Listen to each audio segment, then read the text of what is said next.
When starting conversations, we have to make sure we're not scaring away any future employers. Being overly loud and assertive is often overvalued. Genuine curiosity is your most powerful tool. When you show interest in what someone is sharing, they feel valued. Instead of trying to show off your knowledge and impress, approach the conversation with genuine curiosity. Also, make sure not to rush. Don't be afraid of pauses and moments of reflection.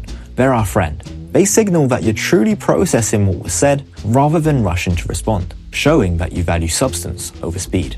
Now that you know how to approach someone, the next step is to ask questions that take the conversation somewhere new, questions that push beyond the surface. For example, instead of asking, "What's your biggest challenge?" try something a bit more specific. With the new privacy regulation changes affecting Google and Apple, I know a lot of growth directors in your space are struggling right now. How are you managing to keep your customer acquisition costs affordable? Earlier on, I mentioned that you shouldn't just note down a fact, but to question into the why behind it. Now, you can use this to ask a striking question. Instead of something simple like, "How did you handle the product launch?" you can do something more in depth.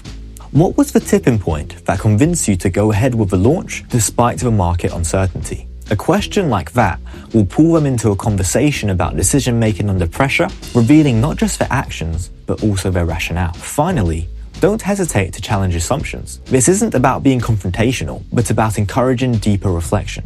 You could be asked about the importance of automation and actually disagree with the statement. Most companies are rushing towards full automation, but I actually think that's a mistake in a lot of cases. I've been watching how Netflix's algorithm keeps recommending the same type of content, even though my actual viewing habits are more random. Automation optimizes for patterns, but human behavior is unpredictable, and that unpredictability is often where the real opportunities are.